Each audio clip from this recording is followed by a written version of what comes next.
how do we use this stuff? I talked a lot about the need to have safe innovation, the need for thorough evaluation and consideration. So we'll start talking about that as we wind into the second part of our presentation today.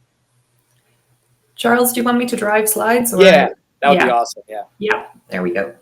Cool. So I've tracked this market for 20 plus years. And during COVID, I had a little bit more free time on my hand. I basically went through and looked at 250 vendors, categorized them, crunched the data. This is one piece, and I'm in the process of updating a lot of that, right? So what you can see here is just the hockey stick that we have with the number of vendors coming in to the market, even in the last, it's been 2 decades. But it's getting even more intense. I've tracked 31 new vendors. There's vendors I've discovered that already existed, but these are 31 vendors that have entered the market since 2020. And 68 of those are using 68%, of those are using some form of AI. So it's getting a lot harder to figure this stuff out. As the AI gets more complicated, it gets even harder. So a critical thing to do is to stop and think about the idea that where is your organization on this AI maturity model? And what I've found in my work, and I've done a project where I've been interviewing assessment heads, basically at large global organizations, about their use of AI and their hiring process. And it's almost nil. It really is. Maybe some of the standard stuff of video interview analysis and stuff.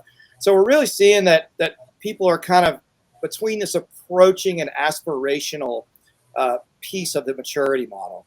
We've all got to calibrate to that to make sure that you're dialing yourself in and understanding this is where you are and how do you manage through that. And I feel like it's going to be really interesting because the AI keeps getting more complicated, more powerful, and more complex, and potentially more dangerous, hopefully not.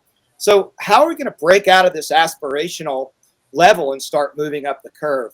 It's going to take, again, experimentation and a mindset of safe innovation. So checking in on where your organization is on this maturity model as you seek to add AI or experiment with AI or look at it. Very, very important. All this stuff requires context.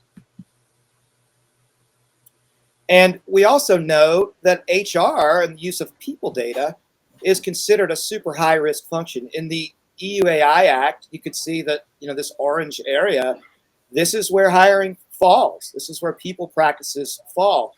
It's the top because the red stuff you can't even use. Like that's not even on the table. And by 2026, the EU AI Act is going to be the global standard, a lot like GDPR has been adopted. And under the act, if you're in the US or another organization and what you're doing in your operations touches the EU in any way, you're responsible. You're going to have all the auditing done and all that good stuff. So, and your vendors and yourself. So the stakes, the pressure getting much higher. And I feel like that's a good thing in a lot of ways, but it's going to continue to create some uncertainty, but hopefully in the longer run, this will help create some more certainty and more safety. And you can see here is just a quick sketch. I started out listing all the different, AI bills and laws and stuff that are happening. It's too many to keep up with. There's new ones happening all the time. So this is just kind of a good showing of what we're seeing. And again, it's these hockey sticks that we're looking at with this stuff. So next slide. And even in the US, we're seeing, a lot more things happen. At the federal level, there's a lot of things, but at the level of states, you're seeing even more, especially with like Colorado just popping in now and California. And now we can take a look at, this is a little model I put together so we can understand the risk level that is associated with some of these tools that we're thinking about. And the things that Michelle was speaking about, and I'll speak about more, top of the funnel, outside of the funnel, those have a great deal of risk, and they're pretty popular. AI interviews are extremely popular. They can have risk, but they also have, just depends on how complex they are, right? A very simple NLP AI interview, not as big a deal as some of the more complex ones. Assessments are actually still somewhat in the Stone Age in some sense in terms of what's adopted and what's out there. You could see there is some higher complexity in automation, but for the most part, right now, assessment usage is more in the zone of not that much automation and not that super complex. It's lagging behind the rest of the market uh, for good reasons, but also I think because people like myself are more entrenched in this area and are more in control of what happens and are much more conservative and concerned about risk than.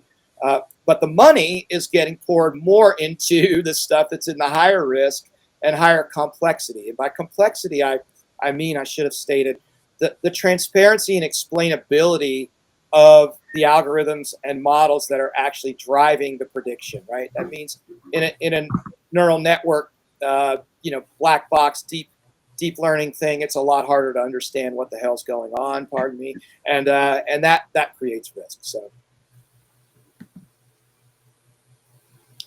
this I alluded to a little bit earlier. I love this graphic, and it's too complicated to have the top part, but essentially on the top I have a bunch of colored balls that represent different demographics. And what happens if you look at that big cloud? That's the labor force. It's not on here. It was too big to fit. It doesn't look exactly like what you're seeing at the bottom of the funnel. At the bottom of the funnel is a lot less diversity. And this is where we have a major source of friction. I would say outside of the funnel, the friction is reduced in terms of, and even at the top, as we see more AI solutions being the prevalent way to go, the friction of getting it in place, the friction of, breaking jobs down and predicting, what things and traits, characteristics, skills, whatever are going to be successful is lower because it's all automated.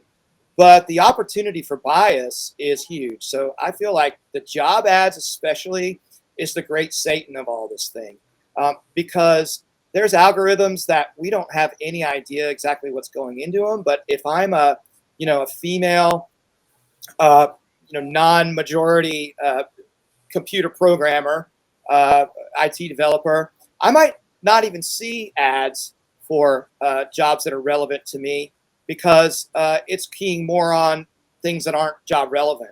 And if I don't see that ad and I can't apply, I'm never going to make it to the bottom of the funnel. So there is pressure on recruitment, and you can see how the bias really compounds down the funnel. With every single step, we have the opportunity to bring in more bias, and the sum total of that is a problem. And this is a friction that we've been working hard to reduce, and it's going to take a lot of time and concerted effort, but it's worth it. So.